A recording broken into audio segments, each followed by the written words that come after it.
Welcome to Off the Cut. Dude, I haven't touched any wood in a long time. I want to put my face in that grass. Or you're trying to make eye contact with a person.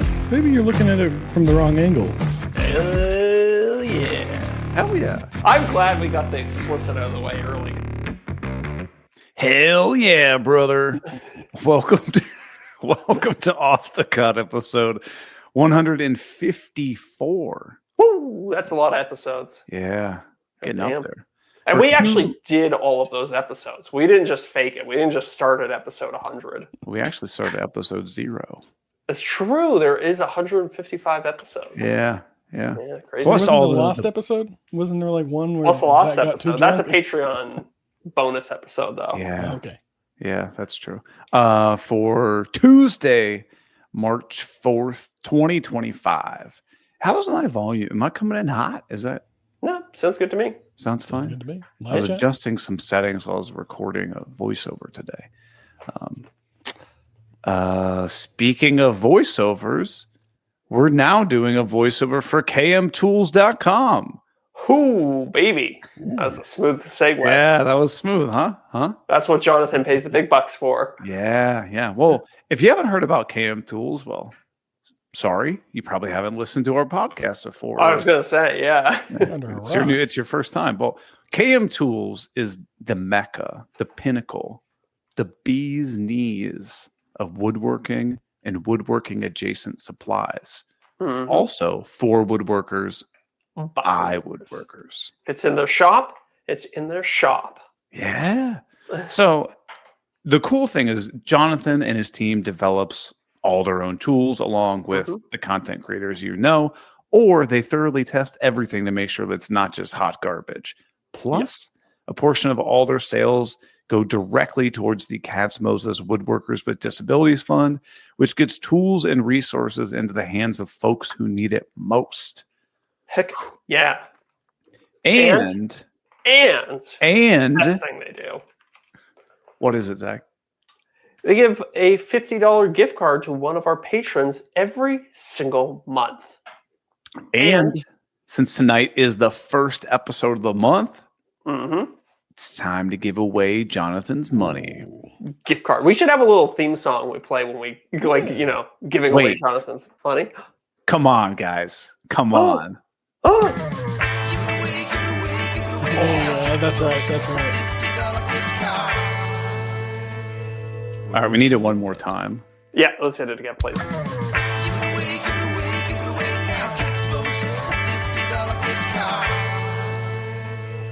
Word to your mother. I never heard the word to your mother. I know. That's a nice little stuck that in there. Yeah. So good. Huge shout out to Nick Daniel who made that for us. Love it. Absolutely love it. All right, Deric, this one's in your hands tonight. Ooh. I got the Patreon giveaway list pick generator. It's an Excel spreadsheet. Yeah. How many times do you want me to refresh it? Oh, let's go with 7. 3 and 4, 7. 1, 2, 3, 4, 5. The fifth person, they don't win. Corey Duvall at Woodcrafts and Honey. Didn't he get Sorry, Corey. One? No, Josh at Sawdust Builds got last time. I believe Corey has taken away a gift card before, though. Yeah. He has about 8 months ago. Okay. Number 6, not the winner.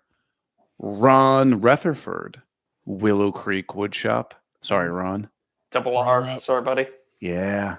And number 7, the big winner, $50 gift card to katzmosestools.com. Oh, Josh at Sawdust Builds won 2 months in a row. Oh, how much is he paying you, Eric? Okay. He's bribing you. Nuts. Okay. Well, Josh, I'll get you reconnected again with Jonathan, Mark, and this team, and right down right now. That's nuts. It's those top tier patrons that get those extra draws. I know. Josh, you might be net positive on your Patreon subscription now. Maybe. But, hell yeah, bro. Okay, I gotta write it on my notes too. Giveaway tonight. Josh Sawdust builds. I bet Jonathan's gonna reply back and be like, "You guys are rigging this thing, aren't you?" Yeah. But hey, it is what it is. So, any other? I don't think we have any additional housekeeping items. I No? mean, elephant in the room. Workbench Con was last week. Did you Yes, guys and hear anything? I talked a little bit to Scott about it, and What did he say? he said that it was very poor turnout. I think Oh, he that's a said there bummer. was, he said there was approximately 200 people there, I think, Mm, out of compared to 500 in previous years. okay. Interesting little tidbit that I did not know till the Friday, I think, is our agent Mark and Brianna were both there. Yeah. Which I had no idea that they were going. I just kind of messaged them one day about something. They're like, "Sorry, we just got off the plane. We're going to this thing." And I was like, "Are you going to Workbench?" And they're like, "Yeah, we're going to Workbench." Okay. Okay. Yeah. Did they have did Mark say he had a booth? I don't know. I didn't ask. I wasn't sure if it was like I'm going to meet and rub shoulders with my existing clients, or if it's I'm going to recruit and try to grow the business with more clients type of thing. Interesting. I mean, I feel like that would be a good place for them to go. Get some people early. Yeah. Yeah, for sure. I mean, look, and I think I said to him last year, you should go just because half of your client base goes. I mean, just for the simple fact of like making an in-person connection with people. It's right. Yeah. Doesn't quite compare when you're doing it virtually all the time. Have you ever thought about how strange it is that in 2025, I mean, with my day job too, there are people that I communicate with every single day, have large professional relationships with them that I've never met. Yep. Have you ever had where you've been talking to somebody via webcam, Zoom calls and all this stuff, and then you finally meet them in person after a year and you're like, oh, you're nothing like what I expected in real life? Yeah, well, with my day job, I would say the amount of people that turn their camera on is probably 5 or 10%. So all I have is this like photo avatar, which I mean, come on. People put their best photo on something like that. Professional one that you get done. Of course. Yeah, it's like the headshot. You go in for like your interview or whatever, they take your headshot. I've seen a lot of people doing the like AI generated one where you give AI like a normal picture of you and then say like, hey, like generate a professional looking headshot of me. I've seen those. Yeah, they're a little uncanny valley kind of esque, but get an extra hand or an extra finger sometimes. Yeah, exactly. But I mean, like on like Gmail or whatever, when you send somebody a photo or an email, you get that like the teeniest little thumbnail. Dude, if you had an AI picture on that, no one would know. Oh, true. Yeah, true. Of course. I'm lucky. I have one professional headshot that my friend did for me. Well, I did like a series, but my friend's a photographer. He rented a studio for the day, and I was like helping him with something. And he was like, "Hey, you want me to do some portraits of you while you're here?" I was like, "Yeah, sure." I have gotten so much mileage out of those. Oh, they're like, it's my YouTube profile picture. It's my profile picture on Instagram. It's on Facebook. It's literally like the thing I use for everything across the internet. Yeah, it looks good. Is that the one with like the black background that you? Yeah. Okay, exactly. I'm familiar with it. I sleep with that picture next to me. Before we jump off the Workbench Con topic, I did hear that, and John touched on it here about them taking a break, that they aren't selling tickets for next year yet. They posted something or put up something and said we're going to take a break and reevaluate. Oh boy, that's not good. Listen, I don't wish financial hardships on anyone, but all I will say is I'm not surprised. Yeah. I wish financial hardships on the companies that have aggrieved us in the past, like Air Canada. That's true. There you go. Yeah. Rigid. It's a very short list, but there is a list that I would like financial hardships on. Well, let me ask you. Let's say, Zach, Air Canada reached out to you and was like, hey, we want to do some work with you. Could you do it? Of course I could. Of course I would. I know. I knew I the would take answer. great pleasure in accepting their money. I would Does even the check clear? I would even do the content and then potentially after the contract has expired, Bash 'em. mock them. Yeah. Go right back to bashing them. Yeah. But see, I feel like Air Canada, I mean, you go fly out of Toronto, and what percentage of the flights are through Air Canada? That's a good question. I don't actually know. In Toronto, you get a lot of international flights, so it might be less than you think. It might only be 10%. Oh, okay. I didn't know if you're 80% of the flights going in and out of there are Air Canada, so you don't really have an option. If you're flying domestically, it's probably close to half the flights are Air Canada. But if you're going international, then you might be on Air France, you might be on Air England or whatever. Interesting. Okay. Yeah. Huh. So have you had any good Air Canada experiences recently? No. Haven't flown since Workbench? I flew with them once accidentally because I was booking a flight and it said it was Delta. But then when I got on the plane, it was Delta operated by Air Canada. And I was like, oh, they got me. That's a scam. Yeah. That's a scam. I don't know. The Are whole they owned by plane. the same company? I don't know. I think they probably have some sort of strategic partnership or blah, blah, blah, something like that. You know what I find companies, very yeah. weird in the airline industry is same with the hotel industry. Well, the hotel industry less. You'll have those people that are airline loyalists of I only fly Jason, United. I think Jason Bent was this way. He was telling us last time at Workbench. He only flies, I think it was Delta actually. I think you're right. Yeah. So okay. So Yeah. there. Right. Tell us why. This isn't me giving you hell. I don't fly a lot. So tell me why. So we only fly American because you're going to find cheaper flights everywhere else fine. But it's negligible in that all the air miles that we accumulate, we don't have to pay for the first check bag. We get a little drink coupon every so often, or in-flight Wi-Fi credits, or little things that we use when we travel. We can go in the Admiral's Lounge and stuff like that, and you only get those. You can only work up to those perks if you fly with the same airline enough. Okay. Or if you fly all the time, and then you could spread it out. But if you're not flying all the time, you kind of got to build all that together.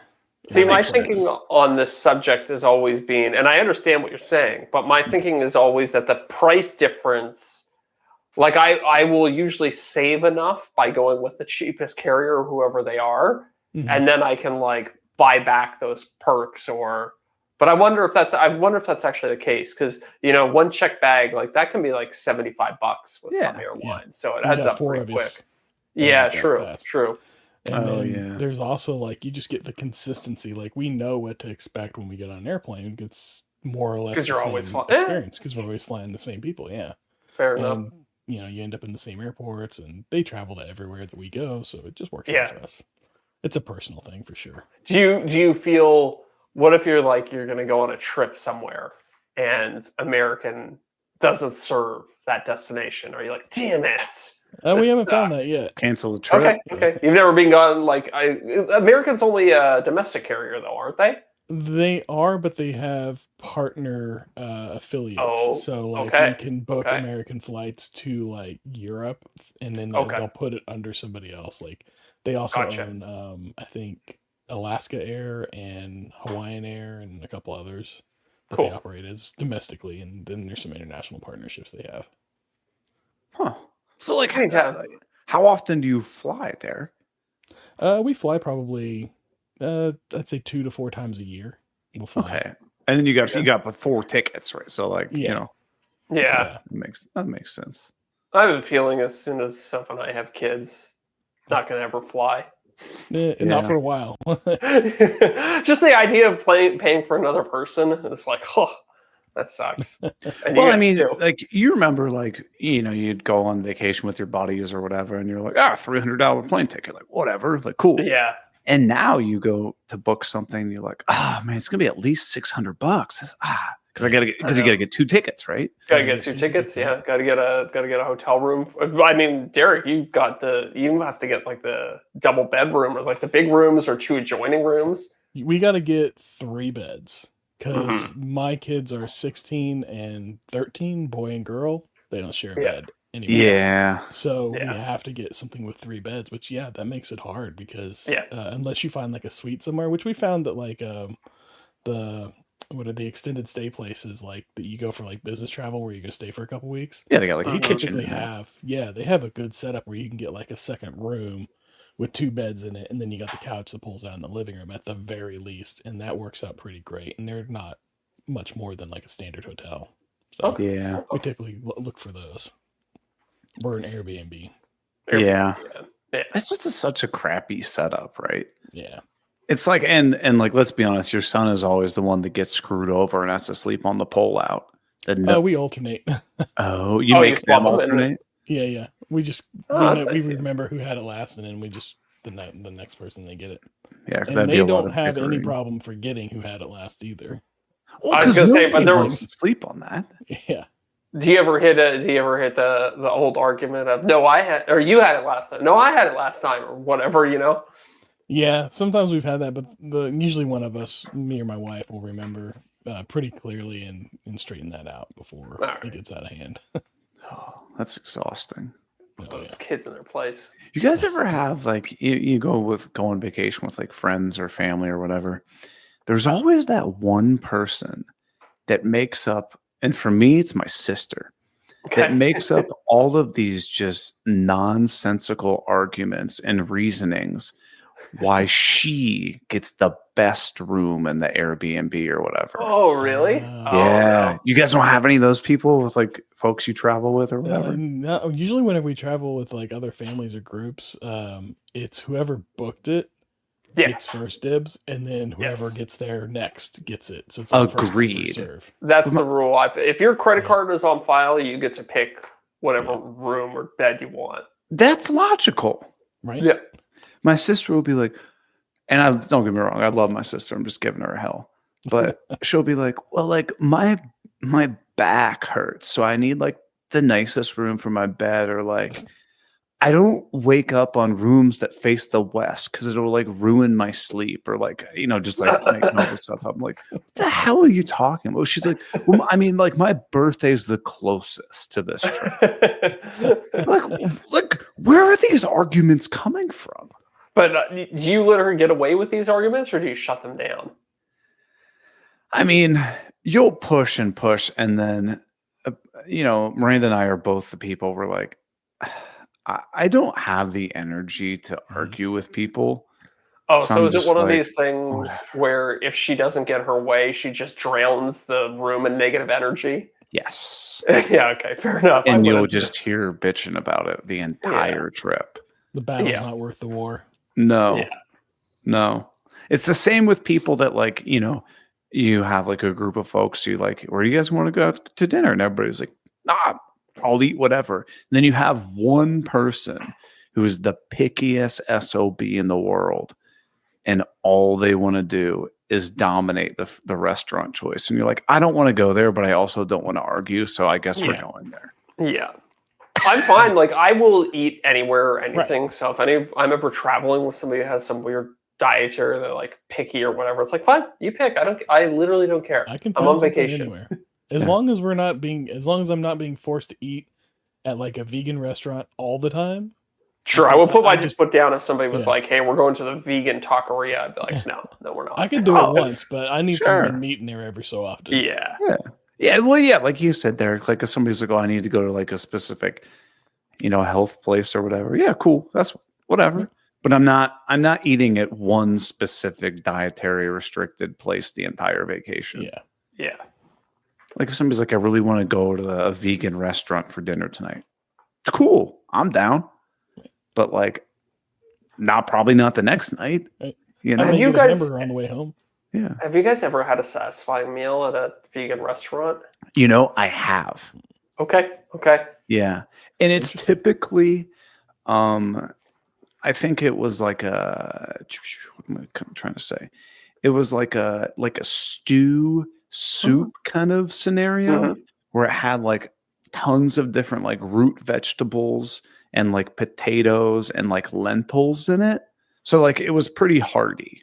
Okay. And, I've like, gone in with an open mind a few times to a few vegan restaurants, and I've never once found one where I walked away and I was like, that was a satisfying meal. yeah. Yeah.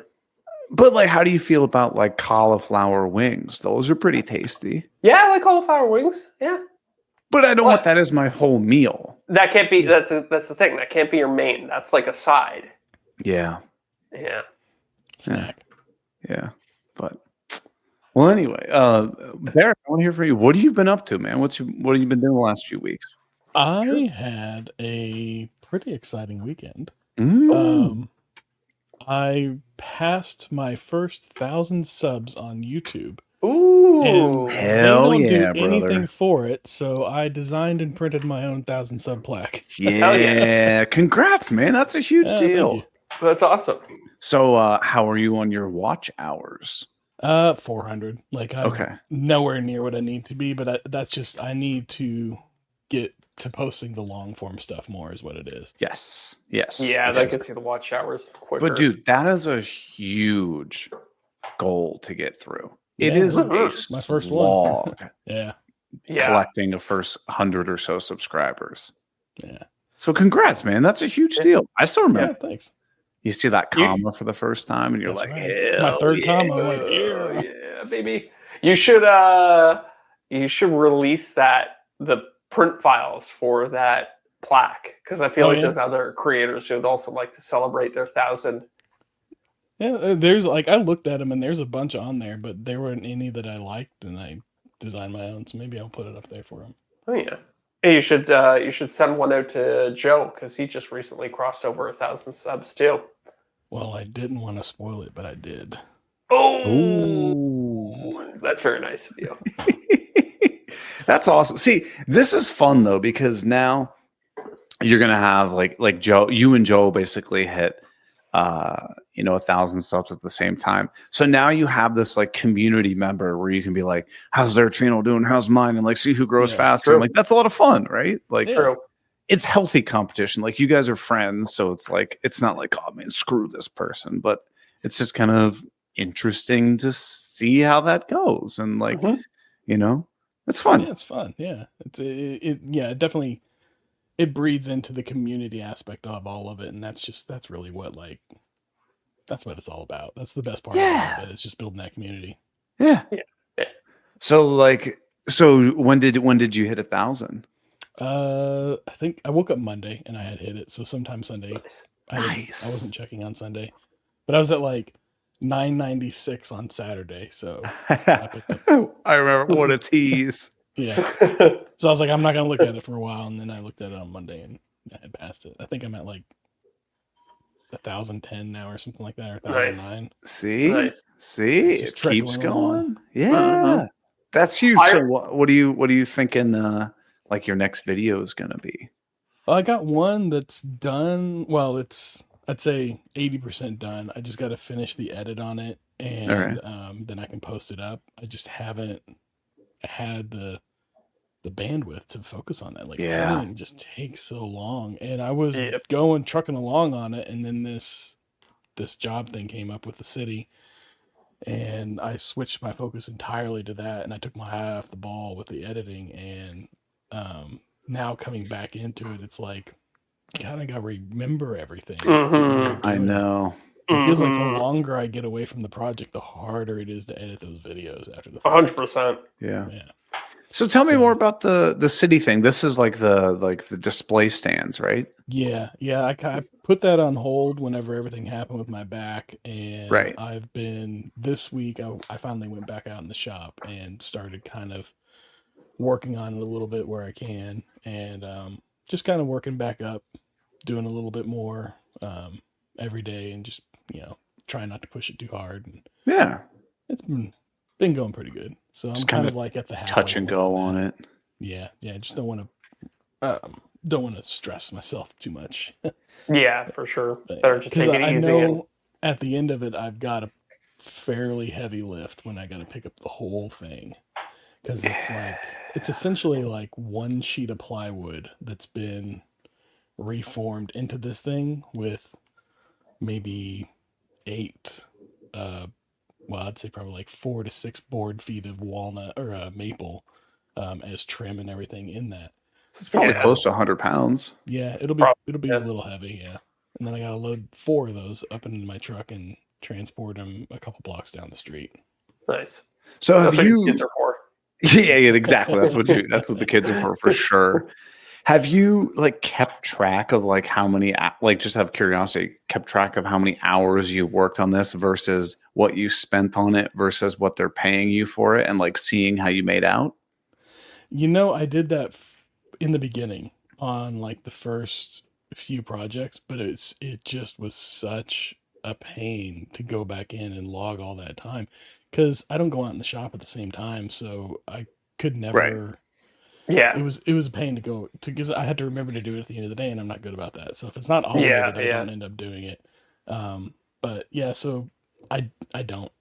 I just track how much it costs, and then I look at like how many days or weeks I spent on the project on average versus like the number of hours.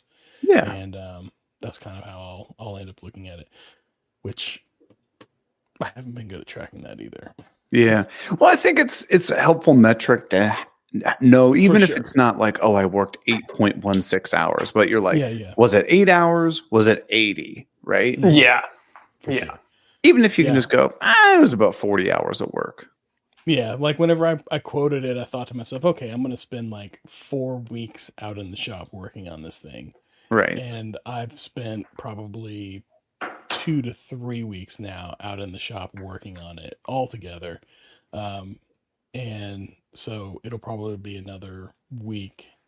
It'll actually probably end up being another 2 to 3 weeks on the shop because I'm slowing down now. But like I said, I'm not tracking it very, very tightly. It's hard to go back and I think I need to work it into my routine, and I don't know how to do that. And that's the thing. Yeah. Almost like a stop-start clock whenever you go out into the shop and you're like, oh, I worked today. I worked for 1 hour and 36 minutes, and then like write that down or something. Yeah. Well, like normally I have a Nest Cam out there, and it'll record for it'll have like 30 days of data on it or recordings on it or whatever. Yeah. And so I would go out and I would pull that up, and I would just look at like when I walked out and then click and note the time when I left, and then note the time, and then use that to find my hours. But it's been so long since I started, I can't pull that up now. Now, is it something that you're like, let's say the city comes to you again and was like, hey, Deric, we want you to build this, or this. Are you like not interested? Or are you like, yeah, I would still take the city on as a client? I would probably still take them on as a client. I would be a little more cautious about anything large, though. Would you adjust your, like, say they came back and they said, hey, we want you to do the same project again. Like, we want twice as many. Yeah, I would do it, but I would give them a longer timetable, and I'd probably raise the price a little bit. Yeah. But I have like made plans for it that are pretty exact, and I've been following along with those, and I'm confident that I could build another one exactly the same way. No problem. Nice. Did either of you guys ever run into the issue? Like, Zach, I know you don't do tons of commission stuff, nor do I.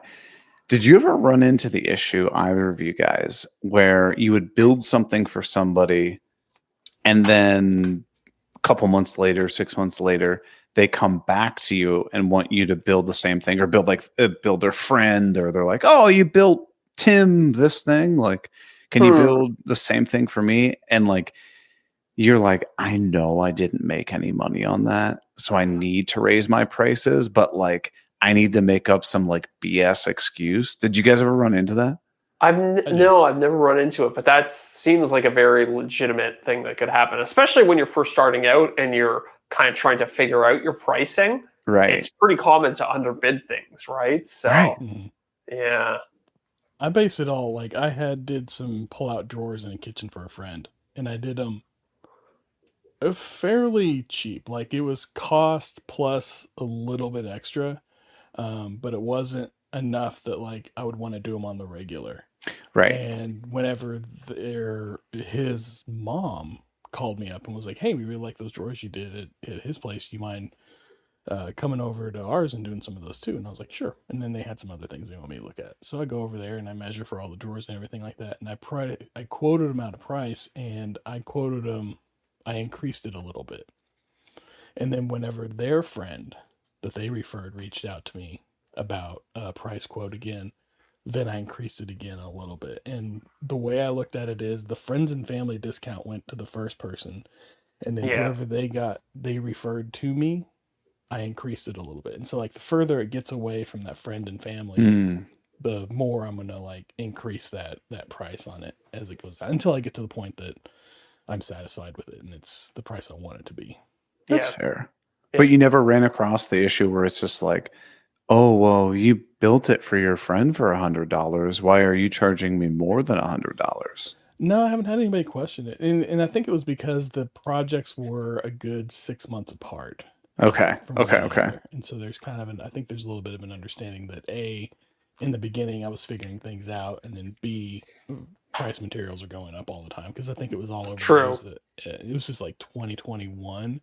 Yeah. Lumber prices were going up every day, and it was kind of a thing that everybody was talking about that was having anything done. It was everybody knew about that.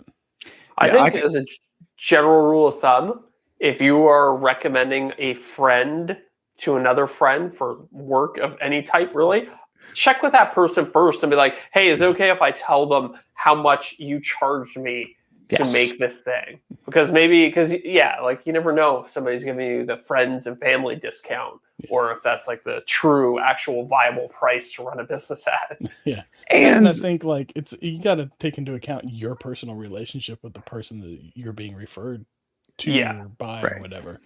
Like, do you know the contractor you're being referred to? Because if you don't, then you can't expect that same discount. Maybe a little bit, but not the same for sure. Yeah. I think it's also naive to think as somebody providing services for other people, like, you really think that friends don't talk? Yeah. You know what I mean? Like, definitely compare some notes. And then, like, I mean, the whole reason why you referred them is because you got a great deal. So you're like, hey, I got this great deal on this thing. If you're wanting one, I'm sure they'll do the same for you. Yeah. But that kind of puts you in a tough situation. Like, Zach, you never ran across that with like the contracting business where like you guys would do like a home for somebody and they refer you somebody else. And they're like, yeah, but you did their home for $75,000 less. Generally, the work was different enough that that was never really an issue. Like a couple of times, like here and there, especially with like repeat clients, like we'd have people who come back year after year, and they'd be like, "Well, you did our kitchen in 2006 for this much money, and now we want to do it in our new house for this. But how come it's so much more?" It's like, well, it's 20 years later. The discussion. It's been a little while. Like things have changed. It's not the square footage. Yeah, different square footage and all these things. So yeah. Honestly, when I was doing like the home construction stuff, I'd actively avoid trying to work for friends because we were lucky enough that we had enough business where we weren't really, we weren't trying to make a name for ourselves. We weren't trying to like get out there and get as much work as possible. And friends have expectations, they want you to work a little bit cheaper. And it's like, well, if I'm going to spend 3 months on a project, I can't give you like a 25% discount because that just means that like, you love your friends. But if your friend was like, hey, Eric, do me a favor and take a 25% pay cut for the next 3 months. Right. Yeah, I think it made a really good point that like if you work for friends or family or whatever, there's this like, hey, do me a favor, like, cut me a good deal. And it's like, okay, like relationally, I understand why you say that, but I think a lot of people don't take into consideration that asking a friend to perform a service at a significant discount is actually harmful to that friend. Yeah. I don't do it anymore. I don't do me neither. Family discounts anymore. No. Unless it's like a really interesting project that I feel like I could get content out of, I'm not going to do it. Yeah. And even then, it's not going to be much of a discount. Yeah. I've done tons of work for free for friends. Like my friends, like, hey, I need, I don't know, like my friend was like, I need help bringing in what was it? It was a washing machine and a dryer Sure. and hooking them up. And it was like, yeah, like I was over there for like an afternoon and I helped them with that. But I didn't charge them, it was just like, It's a pizza Right. beer project. yeah, beer project, buy Yeah. some pizza at the end of it or whatever. So, But if he's like, hey, I got this kitchen island. I need you. Can you like whip together a butcher block? Yeah. Well, then they always say this real quick, yeah, right? But I want it to look like this. It needs to be sand. It needs to be this color. It needs to be made out of this. And I need it by this weekend. yes, hard maple. Right. Better not be any knots in it. Yeah, and it's like, no, I'm not doing that. I've pissed off a lot of not close friends, but like acquaintances, friends of friends. Yeah. By their like, I feel like I might have told you guys this story. I had this one friend that was like, hey, I have this like antique table that I would really like you to refinish. And I just said, no, like I'm not doing that. And they were pissed. Really? Yeah. Huh. I had somebody ask me to refinish a table for them a few times. Like they kept coming back at it. I'm like, but it wasn't like a solid wood table. It was like an Ashley table, so it was just veneered. Right. And this was veneer too. I was like, I'm not even touching that. Yeah, It's too high risk. Yeah, I for the cost for me to do that, you could just go buy a new table. Yes, that's what I said, and that's what pissed them off. That's a hard conversation. People don't understand that. A lot of the time, like, somebody will come to you with like a pressboard IKEA thing. Like, hey, can you refinish this for me? Like, I'm going to charge you like $500 to sand this and apply a new thing to it. This thing only costs $200, and that'll melt their mind sometimes. Yeah, they'll just be like, well, why can't you do it? If the thing costs $200, you should be able to refinish it for like a quarter of the price of the thing. And it's like, yeah, they have a factory with robots doing this shit, Probably UV cured too. And they do a million of them all at the same time so that there's economies of scale and all these various factors. So, yeah. It's nuts. It's nuts.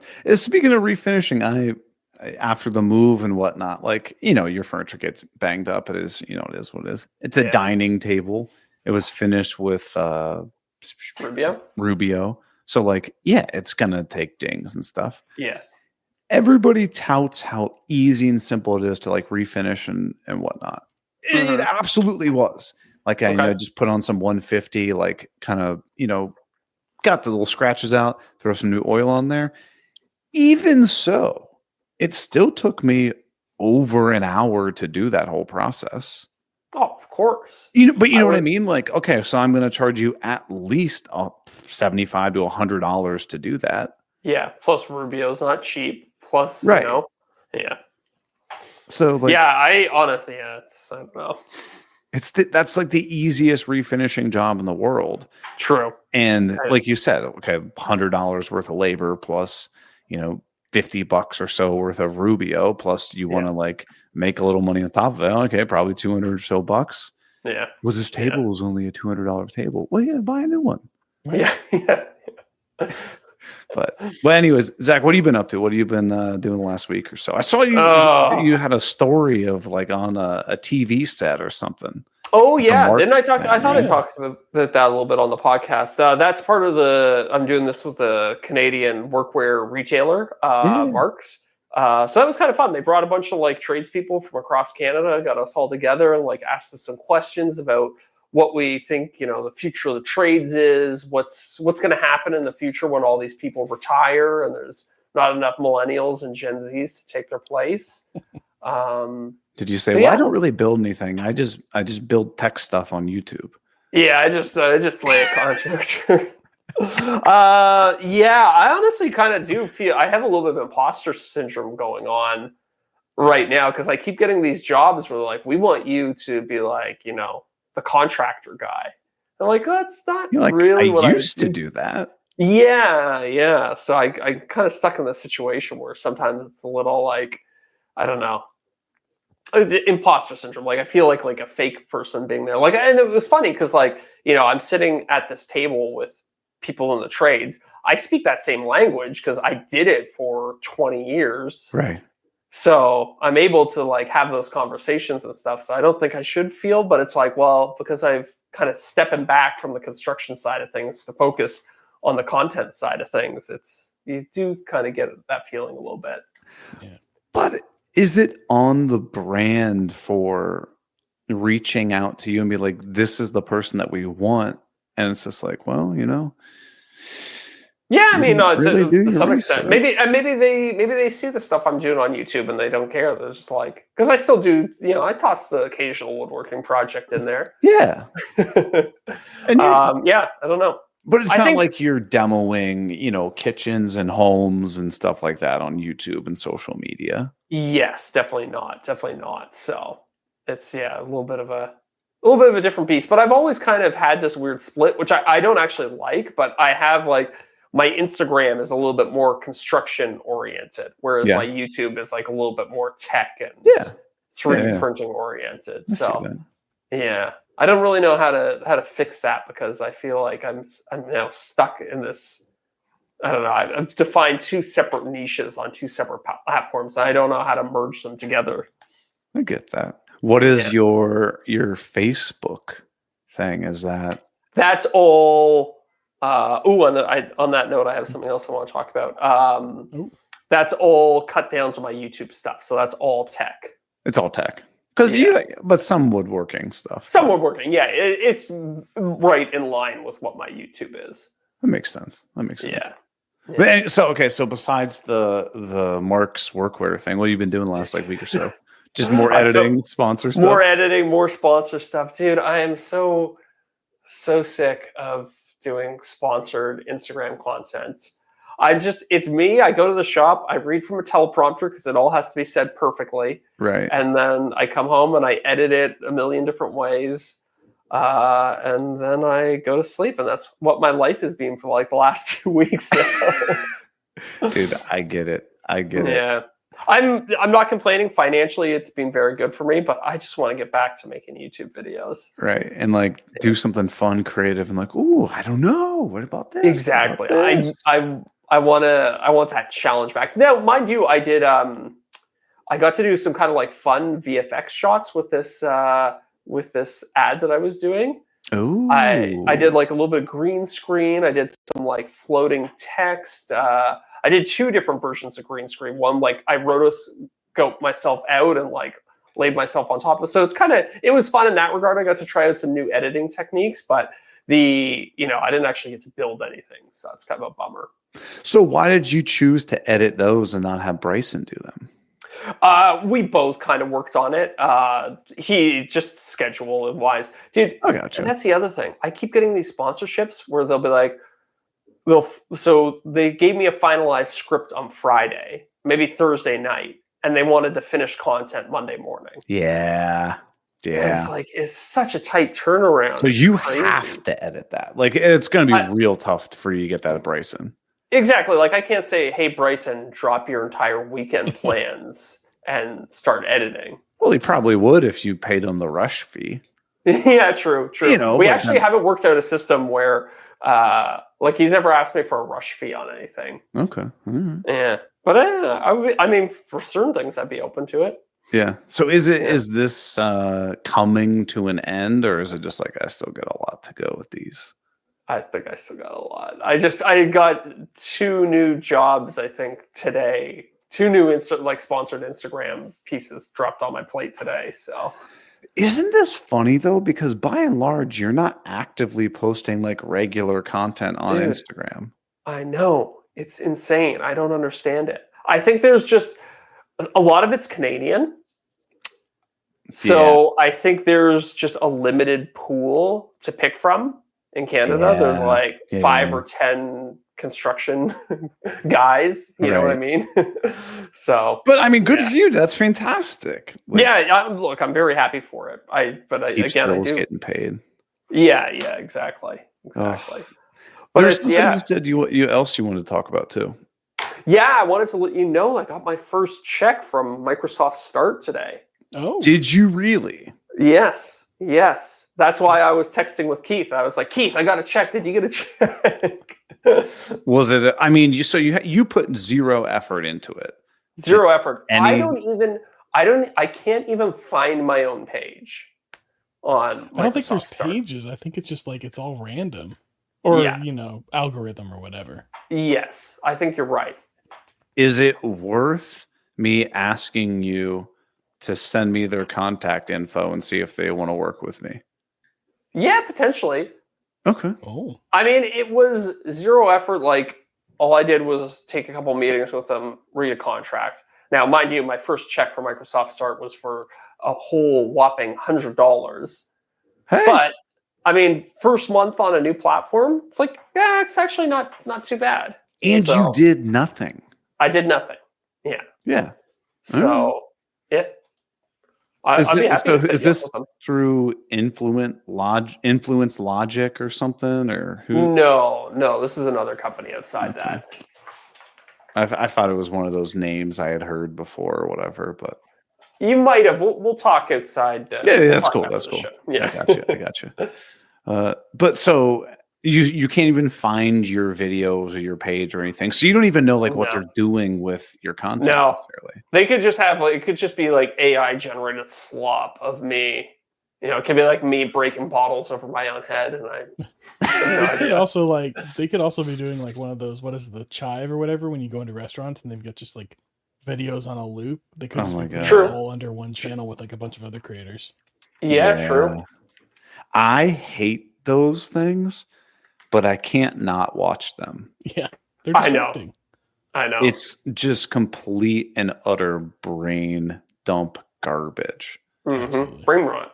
All right, it's awful. They started Yeah. doing it in the dentist's office, the orthodontist that I take my son to for his braces. And I walked in there a couple months ago, and they had Jason Hibbs up doing one of his really? projects. And I thought that was No, that's interesting. funny. I was like, this doesn't seem like the target audience, but all right.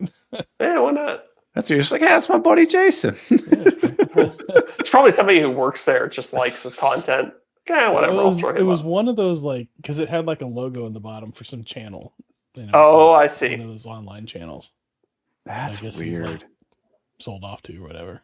But Hopefully I'm gonna be Jason's honest getting with a you. check for that. If anyone reached out to me and asked, "Hey, can we license your content to use on our platform or whatever?" I'd be like, "Sure." I once had like Lad Bible or one of those. Or the Chive or one of these other ones message me and ask to license content from me. And it was kind of weird how they structured it. They were like, we'll pay you either a flat fee of like, it wasn't much. It was, a couple $100 or something like that. Or we'll pay you a sliding scale depending on how many views it gets. Oh, Yeah. So if we post it and it gets 10 million views, then we'll give you like $1,000 or something. But if it only gets 2 views, then you only get a couple pennies. Yeah, but see what they don't tell you is the percentage likelihood of you breaking even on the flat fee versus the percentage thing. Yeah. This is probably in like 2020 or 2021, like a long time ago, had a company reach out similar that they wanted to license specific videos on this like platform where if other people wanted to use your content, that they would have to buy it off of this platform or something. Interesting. And at the time I was like, this is a surefire money-making scheme. Yeah. Never made a penny. So was it like Was it like stock video footage kind of? effectively? Effective, yeah. Like somebody could like, if they needed a picture of a guy cutting on a table saw, they Yeah. could use a little bit of your content or something. Yeah. So Have you heard anything about these? I've heard of there's companies out there right now that will pay you to use music in I your have. YouTube videos. Have any of these companies reached out to you or anything? yes. Okay. Did you And explore it at all? it didn't really go anywhere. Okay. I got the feeling it was more of like a feeler email, and the fact that it was like, hey, do you think we can push this guy to use this in the video? And just like maybe he puts it in there and then like we don't really pay him. I kind of got that vibe from it. It didn't feel very official.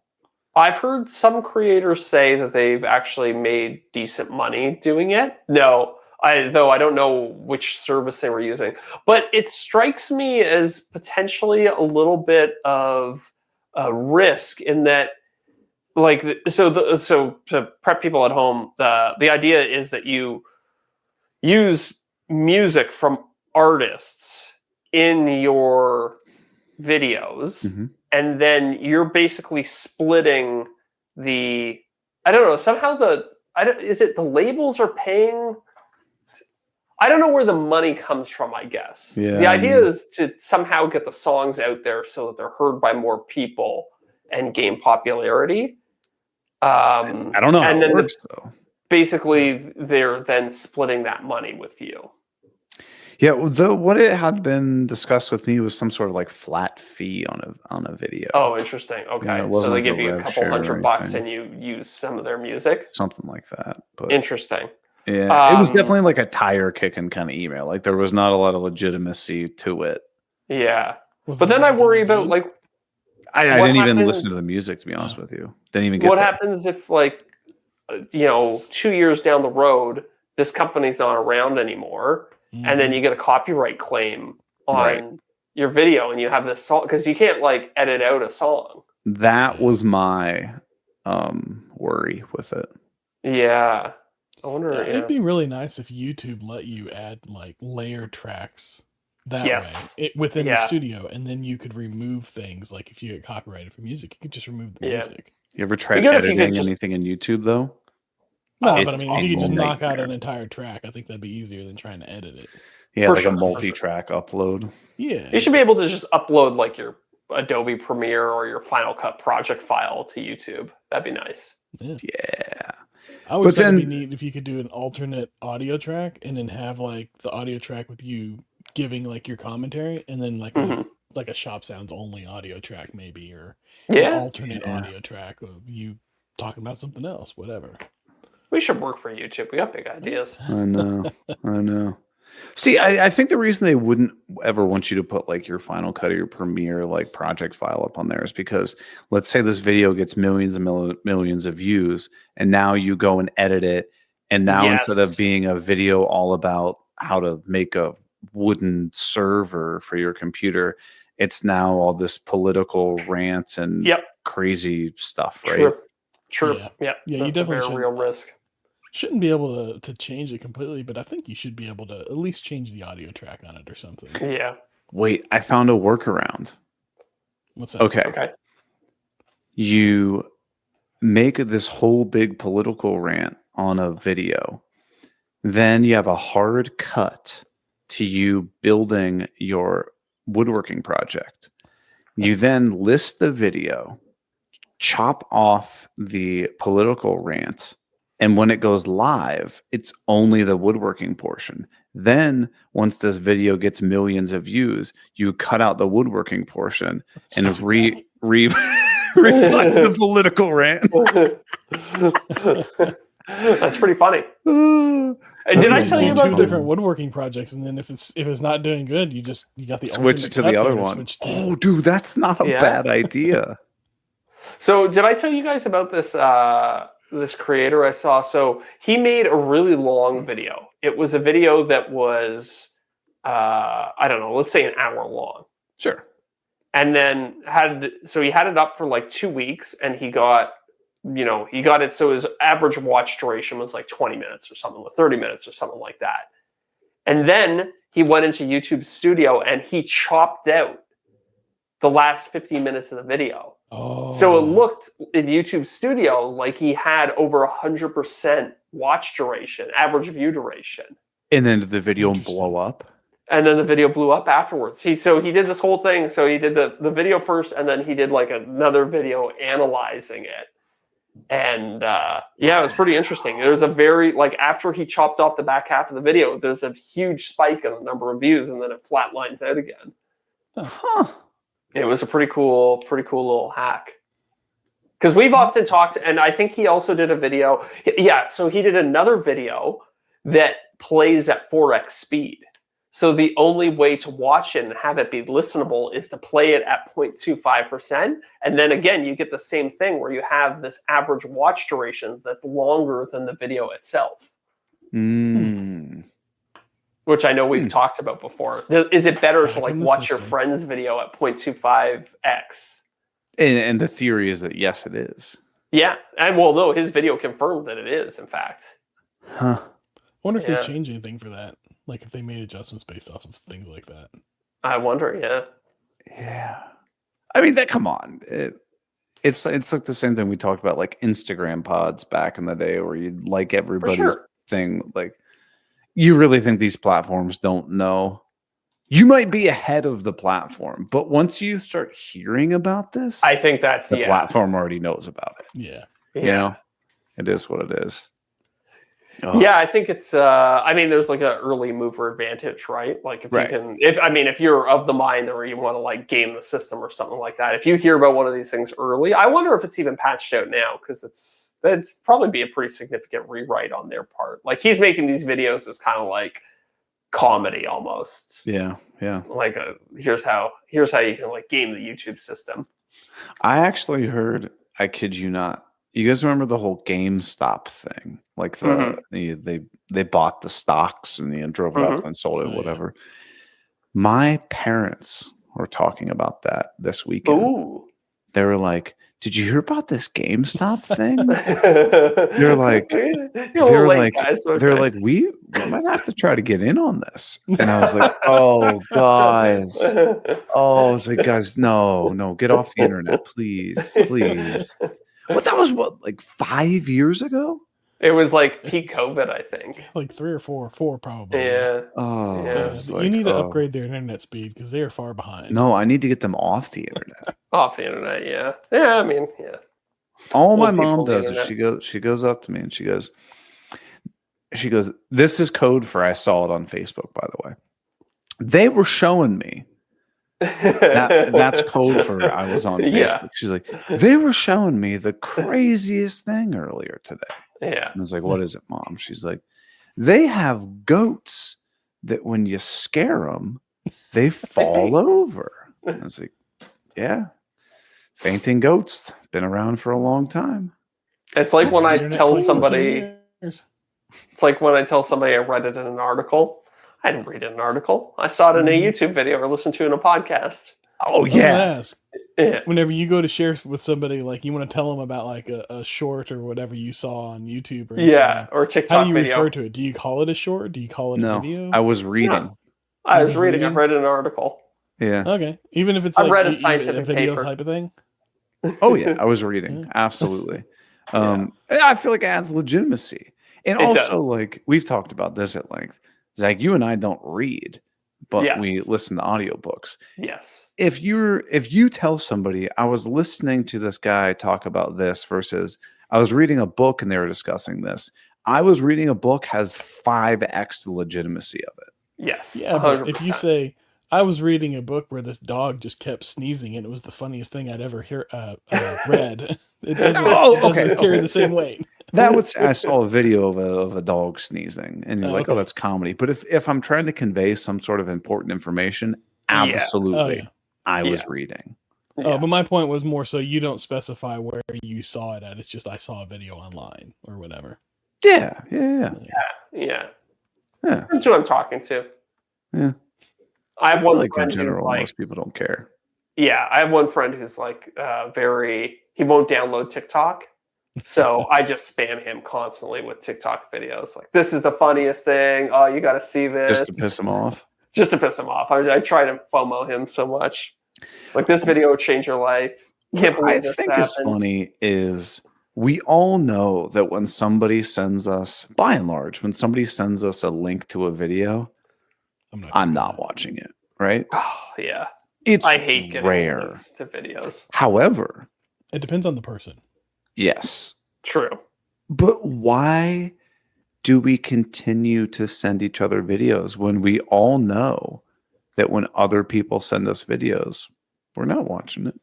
Do we think we're the exception? You're hoping you're the exception. You're hoping you're that funny friend that they trust to send them a video or informative friend that they trust to send you a video. Yeah, yeah. Like so my hockey team's got a group chat, and I know my buddy Tim from the hockey team listens to this. Tim, you know the one guy in our hockey group chat that sends several TikTok videos every single day, and no one ever watches them. But he continues to do it. I feel like there's almost for some guys, if nobody responds, like, oh, you didn't watch my first video? I'm going to send 5 more. Yeah. You know, there's some vindictive developer out there for like Apple or Google or whatever that's going to write in code so that not only do you know whenever somebody read your message, you're going to know if they watched the video that they sent you as well. Ooh. Yeah. Oh, wait. Okay. Maybe this already exists, but it needs to exist. Okay. Hear me out. You send out a group message. Hey, when do you guys want to get together for dinner? That opens up a whole shitstorm, right? Yeah. They need to have some cohesive way that people can respond that basically becomes this like calendar scenario where you see the overlap in people's calendars, and it looks like, oh, you added Deric, Zach, Scott, Suman, and John. Yeah. It appears Thursday at 6 p.m. is the best for everybody. Does that all work for everybody? Like almost like an AI assistant. See, I truly believe something like that could exist, but it would be absolutely handicapped by Android and Apple, like in a pissing match. Like, we won't share our calendar with you. Yeah. The people that still use Outlook. Yeah, exactly. If we were all on the same platform, you could totally do that, but companies would never allow it. And it would 100% rely on people's phone calendars to be accurate. Yeah. Which mine is not. And be willing to share it publicly. Like some people probably wouldn't want to have that information shared. True. But I don't know. Hey, you know what we are doing publicly tonight?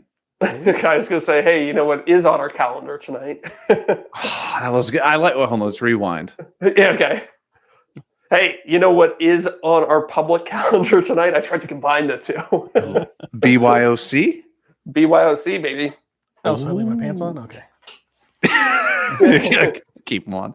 Yeah, so tonight we're going to head over to, I guess another version of StreamYard for all of our top tier patrons. We're doing the BYOC Bring Your Own Camera live hangout chat. So we get to hang out with those folks, get to talk about whatever they want to talk about, discuss anything. And as a reminder, we did change, revamp, and simplify our Patreon offering. So if you want to get access to the bonus show that we do every week, except the weeks that we do the live hangout call, unlock tons of other perks, and maybe join the BYOC call, head over to patreon.com/offthecut-podcast. But if you don't want to, that's cool too. But seriously, if you checked once before and you're like, these tiers are too complicated for me, go check again. It's much more simple. We didn't get rid of anything. We just it's all there. Boil it down to just 2. Yeah. Do you want the bonus shows where it's at? Yeah, especially the past. Everybody gets that. It's been longer than the main show. Pretty common occurrence. It is. All right. Well, we're going to end it here tonight. Everybody have a fantastic beginning of March, and we'll see you next week or at the BYOC call tonight. See you, everybody. See ya. I want to give a huge shout out to our returning top tier patrons: Corey Duvall at Woodcrafts and Honey, Josh at Sawdust Bills, Joe Welsh at Delaware Valley Workshop, Goblin Spanker. You can't say that anymore. And Dadu's debit card did work. Bingo bango, you're done. Zach, to be honest with you, I don't even know if I followed you.